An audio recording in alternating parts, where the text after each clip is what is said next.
ஓம் ஸ்ரீ வராகி தாயே போற்றி. என் அன்பு குழந்தையே, தஞ்சாவூர் பெரிய கோயிலில் குடியிருக்கும் இந்த வராகி அம்மா என் கோயில் கருவறையிலிருந்து தான் உன்கிட்ட நேரடியாக பேச வந்திருக்கேன். ஏன்னா மகிழ்ச்சியே சிறிதளவும் இல்லாமல் மனக்கசப்போடும் மனஸ்தாபத்தோடும் மன கஷ்டங்களோடும் நீ வாழ்க்கையை வாழ்றதை பொறுக்க முடியாமதான் இந்த கோயில் கருவறையிலிருந்தே உன்னிடம் பேசுவதற்காக உன் கண்களில் இந்த பதிவை காட்டினேன். எப்போதுமே தலை நிமிர்ந்து தன்மானத்தோடு வாழணும்னு நினைக்கிற உன்னை போல பிள்ளைகளுக்கு கஷ்டமும் பிரச்சனையும் வரதான் செய்யும். ஆணி கூட நேராக இருந்தால் அதை தலையில் சுத்தியலால் அடித்து கீழே இறக்கிறது போல தான் நிமிர்ந்து நின்று நேர்மையாக நியாயமாக ஒழுக்கத்தோடு வாழணும்னு நினைக்கிற உன்னை எல்லாரும் அடித்து கீழே தள்ளிவிட பார்க்குறாங்களா? கவனமாக இரு. இந்த உலகம் எப்போவுமே தேவைக்கு பயன்படுத்திட்டு தூக்கி போட வைக்கக்கூடிய மனிதர்கள் நிறைஞ்ச உலகமாக தான் இருக்குது. அது தங்க தேராகவே இருந்தாலும் தேர்வடம் தேர் இழுத்து எல்லாம் முடிச்சுட்டு கடைசியில் தெருவில் தானே நிற்க வைக்கிறாங்க. அதே போலதான் தேவைக்கு மட்டுமே பயன்படுத்திட்டு நான் உன் மேலே பாசம் வச்சிருக்கேன் அன்பு வச்சிருக்கேன்னு சொல்லக்கூடிய சுயநல மனிதர்கள் நிறைஞ்ச இந்த பூமியில் நீ கொஞ்சம் கவனமாக இருந்தாதான் இந்த உலக வாழ்க்கையை உன்னால் சமாளிக்க முடியும். என்னை பற்றி விமர்சிப்பதற்கு முன்பாக என் வாழ்க்கையை ஒரு தடவையாவது வாழ்ந்துட்டு அப்புறமா சொல்லுங்கன்னு உன்னை குறை சொல்பவர்களிடம் நீ தைரியமாக சொல்லு. ஏன்னா நீயா இருக்க போய் இந்த வாழ்க்கை இந்த அளவுக்காவது சமாளிக்கிற, கஷ்டப்பட்டு திணறி எப்படியோ எல்லாத்தையும் செஞ்சிடற. ஆனால் உன்னை குறை சொல்கிறவனும் குற்றம் சொல்பவனும் ஒரு நாள் கூட உன் வாழ்க்கையை உன் இடத்துல இருந்து வாழ முடியாது. அவர்களால் சமாளிக்க முடியாமல் திணறி போயிடுவாங்கன்றது தானே உண்மை. இந்த உலகம் 1000 சொல்லட்டும், நீ எதற்காகவும் கலங்காம தைரியமாக இரு. இந்த வராகி அம்மா நிச்சயமாக உனக்கான நல்லதை செய்தே தீருவேனேன்னு சொல்லவே. கடவுள் படைச்ச உலகத்துல தான் மனிதன் வாழ்ந்துகிட்டு இருக்கான். ஆனால் மனிதன் வாழக்கூடிய இந்த உலகத்தில் கடவுளை தேடிக்கிட்டே இருக்கீங்க. இந்த வராகி அம்மா எப்போதுமே என் பிள்ளைகளாகி உங்கள் பக்கத்தில் உங்கள் கூடவே தான் இருக்கேன். ஆனால் எப்போ நீங்கள் நல்லது செய்கிறீங்களோ அப்போது தான் என்னை உணர முடியும். ஏன்னா நல்லது செய்பவர்களுக்கு மட்டுமே தரிசனம் தரக்கூடிய தங்க தாயாக தான் இந்த வராகி அம்மா நான் இருக்கேன். உன்னை சுற்றி உள்ள மனிதர்கள் எப்படிப்பட்டவங்களா இருக்காங்கன்றதை நீ தெரிஞ்சுக்கணுமா? பாம்பின் விஷத்தை விட மனிதர்கள் வாயிலிருந்து வரக்கூடிய வார்த்தைகள் ரொம்ப விஷமுள்ளதா இருக்கிறத நான் பார்க்குறேன். என் அன்பு பிள்ளையே, எப்போவுமே மனிதர்களாகிய நீங்கள் சாப்பிடக்கூடிய சாப்பாடு, அதாவது உள்ளே தள்ளக்கூடிய உணவு ரொம்ப ருசியாக இருக்கணும்னு தேடி தேடி போய் சாப்பிட்றீங்க. ஆனால் வெளியே தள்ளக்கூடிய வார்த்தைகள் மட்டும் நல்லா ரசிக்கும்படியா நல்லதா சந்தோஷம் தரக்கூடியதா இருக்கணும்னு ஏன் நினைக்க மாட்டீங்க? நாக்கின் வழியாக உள்ளே தள்ளுகிற ருசியான உணவை போலவே வெளியே தள்ளுகிற வார்த்தைகளும் ரசிக்கும்படியாக நல்லதாக அடுத்தவங்க மனசுக்கு சந்தோஷத்தை தரும் விதத்தில் இருந்தால் எவ்வளவு நல்லா இருக்கும். உனக்கு நெருங்கிய உறவாகவே இருந்தாலும் சரி, உன்னை முழுசா நம்புகிற சொந்த பந்தமா அல்லது நீ நம்புகிற யாரா இருந்தாலும் சரி, எப்போதுமே பேச்சுவார்த்தைங்கிறத அளவோடு இருக்கட்டும். அளவுக்கு மீறினால் அமிர்தமும் நஞ்சாயிடும். ஏன்னா நீ எப்போ ஒருத்தரை முழுசா நம்பி ஓடி ஓடி தேடி போய் அவங்கக்கிட்ட பேசுறியோ, ரொம்ப அவங்கக்கிட்ட கொஞ்சம் பழகுறியோ, அல்லது ரொம்ப நெருக்கமாக அவங்கள அடிக்கடி சந்தித்து பேசுகிறதும் சந்தித்து சிரிக்கிறதும்னு உன் பொழுதுகளை அதிகமாக அடுத்தவர்களோடு செலவிடும்போது அவங்க உன்னை ஏமாற்றவோ கஷ்டப்படுத்தவோ அல்லது உன் மனசு வருத்தப்படும்படி பேசவோ கூட வாய்ப்பு இருக்கு. எப்பவும் யாரையும் முழுசா நம்பவும் வேணாம், தேடி தேடி போகவும் வேண்டாமேன்னு சொல்லவே. உனக்கு சாதகமாக பேசுகிறவங்க நீ சொல்கிறது தான் சரின்னு சொல்கிறவங்க எல்லாம் நல்லவங்கன்னு நினைக்காதே. ஏன்னா அதிக விஷம் இருக்கிற பாம்புக்கு நல்ல பாம்புன்னு தான் பேர். பொருத்தமாக பொய் சொல்லக்கூடியவர்கள் தான், பொருத்தமாக பொய் சொல்லி பாசம் இருக்கிறது போல வேஷம் போடுறவங்க தான் இந்த உலகத்தில் யோகியன் மாதிரி வளம் வந்துக்கிட்டு இருக்காங்க. நீ தான் யார் நல்ல பாம்பு, யார் கொட்டாத பாம்பு, யார் விஷம் வச்சுக்கிட்டு பேசுகிறான், யார் உண்மையிலேயே பாசம் வச்சு பேசுகிறான்னு அடையாளம் கண்டுபிடிக்க வேண்டும். யார் யாரிடம் எப்படி பழகணுன்றதை யோசித்து பழகுனா தானே உன் வாழ்க்கை நல்லா இருக்கும். இந்த உலகத்தில் இந்த வராகி அம்மாவை தவிர நீ வேறு யாரையுமே முழுவதுமாக நம்பவும் முடியாது, நேசிக்கவும் முடியாது. ஏன்னா எல்லாருமே வெளியே பொய்யா ஒரு முகமூடியை போட்டுக்கிட்டு தான் இந்த உலகத்தில் வாழ்ந்துக்கிட்டு இருக்காங்க.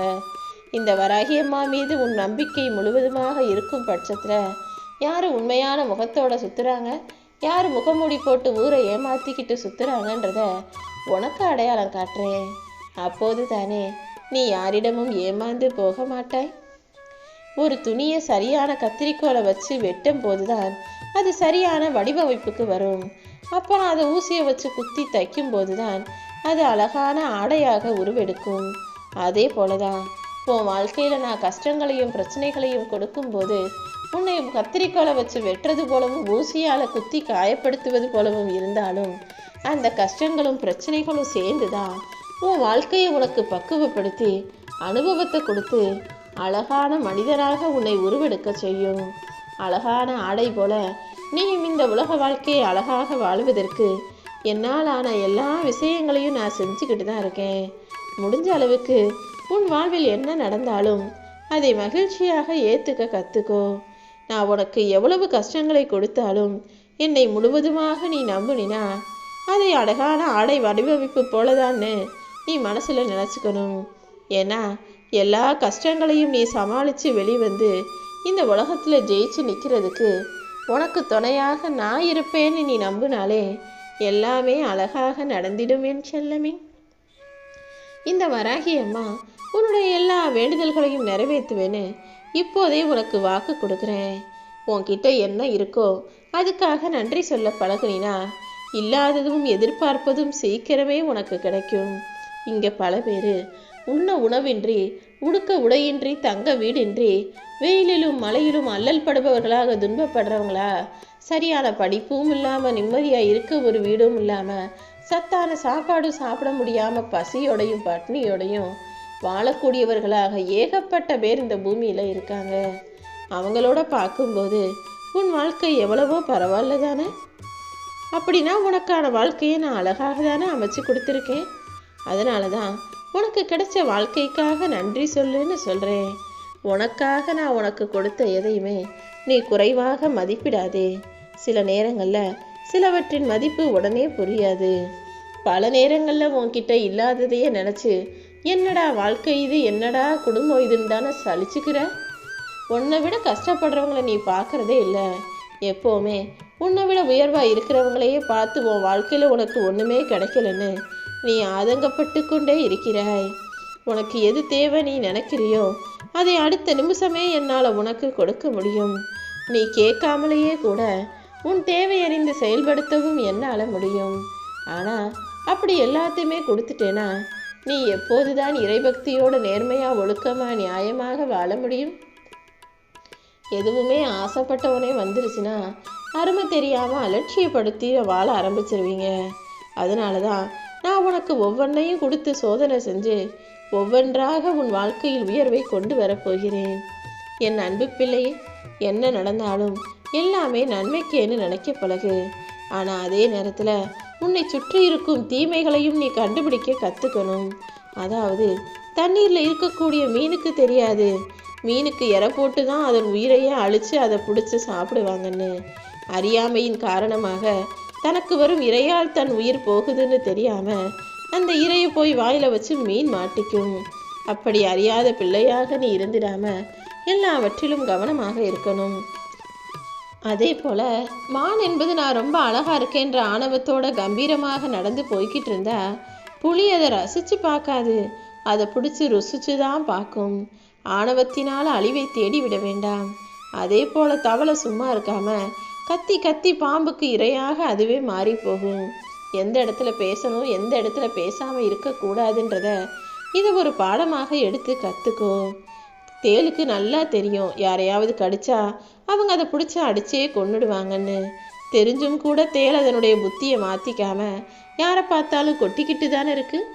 இப்படி தான் தேலை போல அவசரப்படவும் கூடாது, மானை போல ஆணவத்தில் அழகாக கம்பீரமாக வளம் வந்து வாழ்ந்துடலாம் நினைக்கவும் கூடாது. தவளை போல வாய்க்கொழுப்பால் பேசி வாழ்க்கையில் பிரச்சனையை உண்டு பண்ணிக்கவும் கூடாது. மீன் போல அறியாமையாக இருந்து விடவும் கூடாது. அறியாமையும் ஆணவமும் வாய்ப்பேச்சும் அவசரமும் இது இருந்தாலே அது மனிதனுக்கு அழிவைத்தான் தரும். அதற்கு பதிலாக எப்போதுமே சுற்றி இருக்க விஷயங்களில் நல்ல கவனமாக இருந்து அமைதியாக அன்பாக பேச வேண்டிய இடத்துல பேசிட்டு பேச தேவையில்லாத இடத்துல அமைதியாகவும் இருக்கும்போது உன் மதிப்பும் மரியாதையும் தானாகவே உயரும். நிம்மதியாக வாழணும் தானே நீ நினைக்கிற. நேரம் கிடைக்கும் போதெல்லாம் தேவையற்ற பொழுதுபோக்குகளில் கவனம் செலுத்தாம குடும்பத்தோட இந்த வராகி அம்மாவை வந்து பார்த்துட்டு போ. நிச்சயமாக வராகி அம்மான்னு உச்சரிக்கக்கூடிய உன் வார்த்தைகளுக்கு பலனாக உன் வாழ்க்கையவே நான் உயர்த்த போறேன்.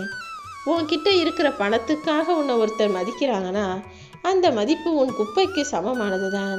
பணத்துக்காக உன்னை மதிக்கும் மனிதர்கள் உனக்கு தேவையே இல்லை. யார் உன் குணத்துக்காக உன்னை தேடி வந்து பேசுகிறாங்களோ அதுதானே நிஜமான சொத்தாக இருக்கும். இந்த உலகத்தில் நிரந்தரமாக இன்பமாக வாழ்ந்தவங்க நிரந்தரமாக துன்பப்பட்டவங்கன்னு யாருமே இல்லை. எல்லாருக்குமே ஒரு கட்டம் வரவுனா மறு கட்டம் செலவு தான். ஒரு கட்டம் இன்பம்னா மறு கட்டம் துன்பம்தான். இதுதானே இந்த இறைவனின் திருவிளையாடல். இன்பமோ துன்பமோ கஷ்டமோ நஷ்டமோ வரவோ செலவோ எதுவாக இருந்தாலும் புன்னகைத்து கொண்டே வாழ தயாராக நீ இருந்தினா எல்லாமே நல்லதாக நடக்கும். நான் சொல்கிறத கவனமாக கேளு. ரொம்ப சந்தோஷத்தில் இருக்கும்போதும் சரி, அல்லது சோகத்தில் இருக்கும்போதும் சரி, அல்லது கோபத்தில் வருத்தத்தோடு இருக்கும்போதும் சரி, யாருக்குமே நீ வாக்குறுதி கொடுக்கக்கூடாது. ஏன்னா இந்த 3 சூழ்நிலையுமே நீ உன்னுடைய மனசை மறந்து உன் புத்தியை மறந்து உன் நிலைமையில் இல்லாத போது சூழ்நிலைகள். அதாவது இந்த மகிழ்ச்சியும் துக்கமும் கோபமுங்கிறது உன்னையே நீ மறக்கக்கூடிய சூழ்நிலைகளில் தான் இருக்கும்.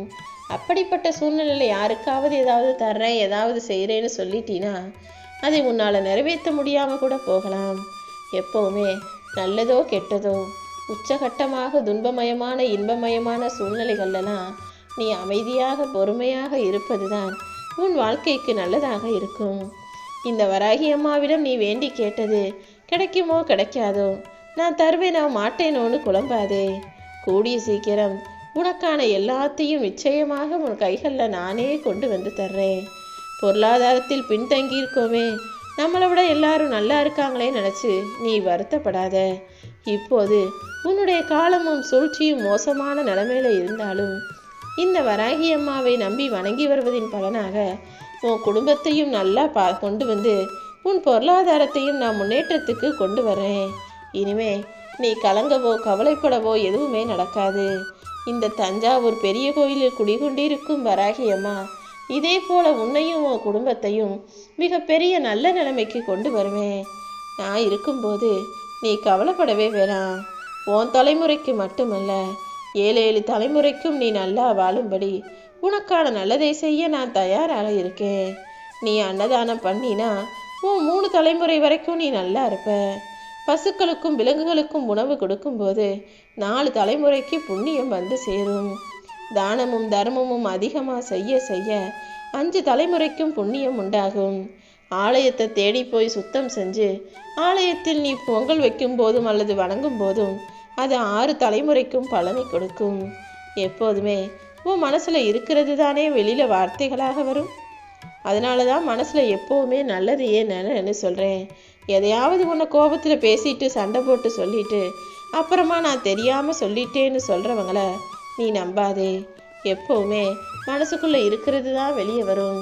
அது நீயா இருந்தாலும் சரி, அடுத்தவங்களாக இருந்தாலும் சரி, எப்போதும் நல்ல வார்த்தைகளை பேசக்கூடியவர்களிடம் நீ நட்பு வைக்கணுமே தவிர நான் கோவப்பட்டு பேசிட்டேன், ஆத்திரப்பட்டு பேசிட்டேன், அவசரப்பட்டு பேசிட்டேன்னு சொல்லி மன்னிப்பு கேட்குறவங்க கிட்ட நீ பழகவும் வேணாம், பேசவும் வேணாம்.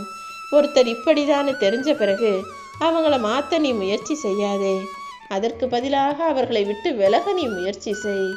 ஏன்னா இந்த பூமியில் பிறந்த மனிதர்களில் யாரையும் உன்னால் திருத்த முடியாது.